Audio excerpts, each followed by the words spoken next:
Hey guys, Station X here, and today we're going to be taking a look at the Backbone controller. Now this is for the iPhone as it's advertised and it's here, and I've been really interested in mobile gaming a little lately. This allows you to play games on your phone with an actual controller instead of using the touch screen, which is always very annoying. As going back to the dawn of mobile gaming, that's always something you had to deal with, and so being able to use an actual controller is always nice. Whether it be connecting a legit like Xbox or PlayStation controller through Bluetooth, or using something like this, I kind of prefer this because I feel like it's a little less of a hassle. Now, for this thing, you will need to download an app to get this to work. Backbone has its own app for it, and so that's gonna how you connect it to the thing. As far as other setup, there really isn't anything other than just plugging it in and letting it go. Here's the back of the box. As you can see right here, there's this little back piece. Because it kind of reminds me of the Joy-Cons in a sense, with these going on the side like the Nintendo Switch, but you do have this back piece right here. And as you can see from the box, it does have a headphone jack, so you can plug in a headset and talk to your friends on that. And you can charge it through the Backbone, because you can see it's going to use the charging connector on your phone to connect it.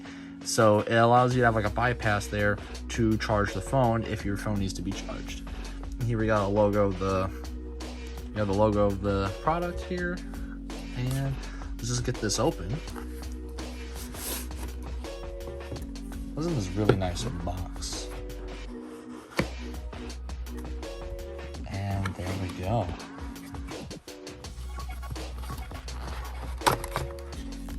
Snap in, game on. Yeah, these are just instructions on how to connect it and stuff. So you can just pause the video right here if you want to take a look at that. And there's really not much else here other than the controller itself. There's some stuff. This is just kind of like the safety information and whatever. We could just ignore that. Who needs safety? But in all seriousness, here is the controller, and the joysticks feel very nice. They do remind me of the Nintendo Switches, especially, honestly, these pretty much look exactly the same, other than just the rubber piece right here, but those are very much joystick style, like Joy-Con style joysticks.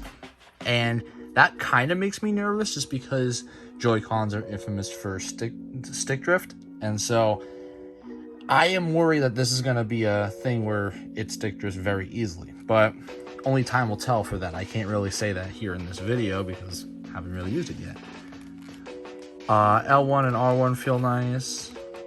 I believe these are analog. Yeah, those are analog triggers right there. D-pad's a little like, I don't know. I don't know what to make of that D-pad. It is very pushy, very clicky. It's a D-pad. It does the job. It's not the worst D-pad I've ever used, but it is definitely a D-pad. You have these buttons right here, which I don't necessarily know what they do, and then I'm assuming this is for the app. And here we have this other button. I don't know what it does. Of course, you got your A, B, X, Y, very clicky, and of course, this can extend out depending on the size of your phone.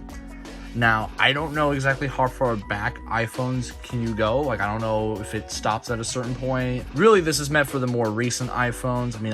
I have an iPhone 12, so we're going to be using that. And we're just going to jump right into how this plays. So now that I got this all set up, I'm using the Xbox app for this because the Xbox app seemed to work the easiest for me. It didn't give me any issues while I was testing this out. The PlayStation 4 and 5 do use remote play, but that one seemed to give me the most issues. Like, the gameplay on the phone would not catch up to the TV, it would stutter, the sound was, not working right for me. And, my internet's fine, because the Xbox had not given me a single issue, that I just listed off. It just would work fine. But the PlayStation 1, for whatever reason, does not work that same way. Now, it could be the opposite for you. Maybe the Xbox doesn't work right and the PlayStation 1 does. It works perfectly fine. I think it depends on your circumstances and your internet connections and stuff like that. I don't know necessarily why the PlayStation 1's not working for me, but the Xbox is working fine. But you could also have a situation where none of them work, and that it's just, you just cannot do remote play in your area just because of the fact that the internet does play a big factor into that. And so that's just kind of the unfortunate thing. Another thing is that, for me personally, I kind of prefer the Xbox app a little bit, just because of the fact that with the Xbox app, you could use it and the Xbox can be in sleep mode, like it's not fully on, like the light's not on. You could have it just go out in the go and not have to worry about your Xbox being turned on fully the whole time. Whereas the PlayStation, it's either it's on or off. You can't, while you're doing remote play, it's fully on, not in sleep mode at all. And so I just felt like that kind of defeated the purpose. And I also, in my opinion, think the PlayStation app's a bit clunky for that, because you have to use a whole separate app to do the remote play, not just like the normal PlayStation app that you use for your, to see your notifications and stuff like that. It's just a whole separate app, whereas Xbox has everything in one. So it's just a personal preference for me that I'm like an Xbox guy when it comes to this stuff. Again, it's up to you on whether or not you feel like the PlayStation one's easier for you and the Xbox is better. I mean, this plays fairly similar to, if you've ever played a Switch, it kind of feels exactly the same. And I mean, honestly, I don't really have any complaints, just because of the fact that I'm so used to the Switch. Now, if you're not a big fan of how the Switch plays and stuff, then this might not be for you, because of the fact that this, like the joysticks do get a little uncomfortable. That's one nitpick I might say, is just the joysticks in general, because they share the switches. For certain games, they just kind of feel uncomfortable. Like, I know with first-person shooter games, you're probably not going to have the same accuracy and stuff as you would with a normal Xbox or PlayStation controller, and obviously nowhere near the keyboard. For playing on the go, I mean, I feel like it's perfectly acceptable. I feel like in any aspect of playing console games on the go, you're going to have some sort of like hit when it comes to performance or just controls in general. I mean, we have come a long way from the Game Boy, but it's still like not 100% one-to-one from how the console is, but hopefully I feel like we can get there soon.